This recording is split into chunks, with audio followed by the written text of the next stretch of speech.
Assalamualaikum warahmatullahi wabarakatuh. Alhamdulillahi rabbil alamin. Wassalatu wassalamu ala ashrafil anbiya'i wal mursalin Sayyidina Muhammadin wa ala alihi wa sahbihi ajma'in, amma ba'du. Alhamdulillah wa syukurulillah, saudara-saudariku. Pada pertemuan kali ini kita akan mendengarkan ceramah dari guru kita Kiai Haji Zainuddin MZ tentang pentingnya untuk menjaga zahir dan batin kita. Nah, tanpa berlama-lama lagi saudara-saudariku, mari kita simak bersama. Ini dia. Kesehatan adalah modal paling utama dalam hidup ini. Kita hanya bisa beraktivitas, melakukan berbagai kegiatan dalam hidup ini hanya oleh karena kita memiliki sesuatu yang bernama sehat.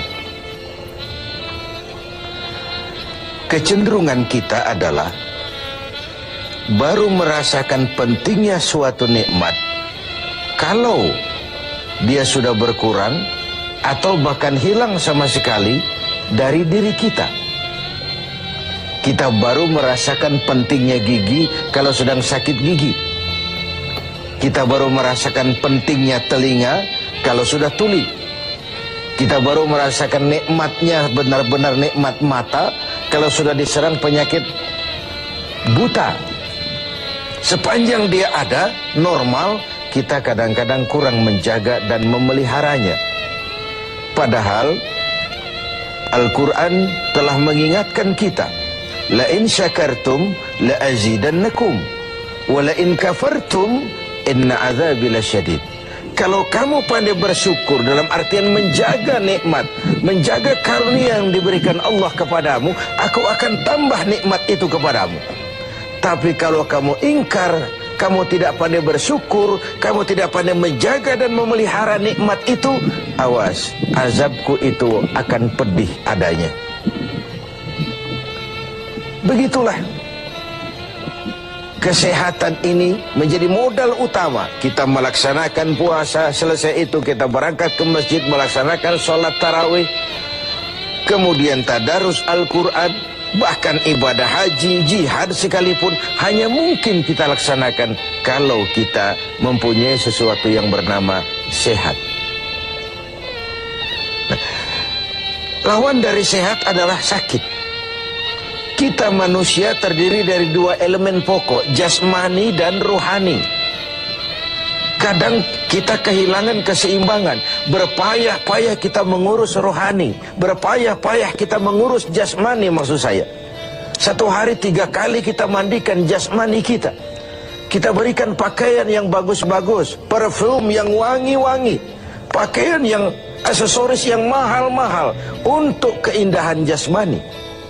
Pernahkah kita berpikir seperti itu untuk menambah keindahan rohani kita? Kita hiasi dengan sifat-sifat yang baik, dengan sabar, dengan ikhlas, dengan tawadhu, dengan tasamuh, lapang dada, dan sebagainya. Begitu juga kalau kita bicara penyakit. Kita sibuk kalau diserang penyakit jasmani.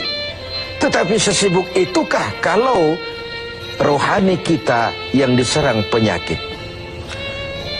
Al-Imam Al-Ghazali membagi penyakit itu dalam 2 macam. Pertama penyakit zahir, dan yang kedua penyakit batin, penyakit rohani. Apa perbedaan dari kedua penyakit ini? Yang pertama, penyakit zahir banyak dokternya. Apalagi di zaman spesialisasi sekarang ini, tinggal cari saja dokter ahlinya. Penyakit jantung ada dokternya, liver ada dokternya, paru-paru ada dokternya, ginjal ada dokternya, kulit ada dokternya. Penyakit zahir banyak sekali dokternya. Tapi penyakit batin, dokternya hanya agama dan kemauan yang kuat dari orang yang punya penyakit itu untuk mengobati diri. Sulit cari dokter yang bisa mengobati penyakit sombong, cari dokter yang bisa mengobati penyakit kikir, cari dokter yang bisa mengobati penyakit angkuh, sombong, bakhil. agama dan kemauan yang kuat dari orang yang dihinggapi penyakit itu untuk memperbaiki diri melalui riyadhah, latihan dan latihan. Yang kedua, kata Al-Ghazali, perbedaannya ini aneh. Penyakit zahir yang empunya penyakit lebih tahu dari orang lain, sedangkan penyakit batin sering orang lain lebih tahu dari yang punya. Ini aneh. Kita punya penyakit jantung, kita tahu itu penyakit kita dan itu penyakit zahir. Teman kita nggak tahu, datang-datang main kagetin aja, woi, kelepek kita. Kita yang punya penyakit tahu, orang lain nggak tahu. Tapi kalau penyakit batin ini aneh, orang lain sering lebih tahu dari yang punya. Kalau kita sombong, kita sering tidak merasa, kita anggap sikap kita wajar saja. Kalau kita diserang penyakit pelit, kita tidak merasa, kita anggap wajar saja. Kalau kita diserang penyakit hasud, kita anggap wajar saja. Orang lain yang tahu. Karena itu sahabat Umar bin Khattab radhiyallahu an kerap kali kalau berkumpul dengan sahabat sering kali bertanya, kau lihat saya sombong apa tidak? Kau lihat saya pelit apa tidak? Kau lihat pada tingkah laku saya ada tanda-tanda kekafiran atau tidak? Kalau orang lain memberitahu itu kepada beliau, bukan main senangnya hati beliau. Tidak jarang yang memberitahu itu diberikan hadiah oleh beliau. Ini bedanya kita dengan Sayyidina Umar. Kita diberitahu orang marah, bukan main. Kenapa gue lo urusin, diri lo aja beresin. Jangankan kita mau bertanya, melakukan introspeksi tentang kekurangan-kekurangan kita, diberitahu orang pun kadang-kadang kita salah terima. Inilah penyakit batin itu. Dan yang ketiga, ini yang paling dahsyat. Sehebat-hebatnya penyakit zahir, penyakit jasmani, dia hanya merusak dunia. Paling-paling mati gitu saja. Tapi penyakit batin, penyakit rohani kalau diserang, merusak dunia, menghancurkan akhirat. Kita diserang kanker, mati, resiko dunia saja. Kena ginjal, mati. Paru-paru, mati. Darah tinggi, mati. Tapi tidak berakibat akhirat. Maksudnya tidak ada nanti penduduk neraka ditanya, kenapa kamu masuk neraka? Kanker, Pak. Tidak ada. Kenapa kamu masuk neraka? Tumor, Pak. Juga tidak. Yang menyebabkan masuk neraka itu penyakit rohani. Jadi kata Al-Ghazali, penyakit rohani itu kalau diserangnya kita, rusaklah dunia, hancurlah akhirat. Kita diserang penyakit sombong, di dunia dikucilkan dari pergaulan, di akhirat jelas juga tempatnya. Kita diserang penyakit kikir bin pelit.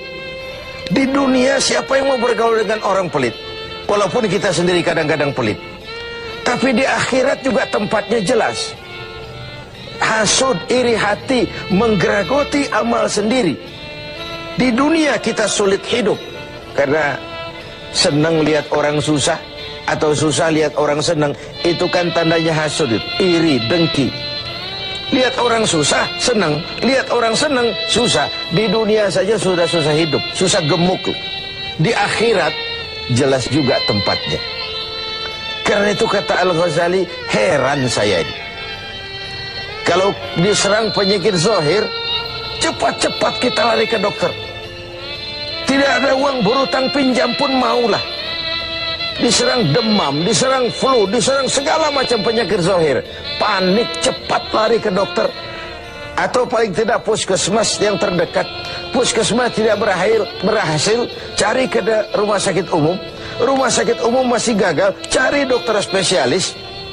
Tidak ada ongkos, jual apa yang bisa dijual, karena kita tidak kepengen diserang penyakit jasmani. Tapi kalau diserang penyakit rohani, kata Al-Ghazali, kita sering tenang-tenang saja.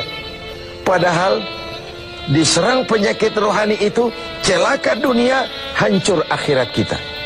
Sehingga beliau menghimbau, kalau kita begitu bersungguh-sungguh mengobati penyakit jasmani yang kalau diserang hanya merusak kehidupan dunia, betapa kita tidak akan lebih bersungguh-sungguh mencari obat penangkal penyakit yang kalau diserangnya kita, rusaklah dunia, hancur jugalah akhirat kelak.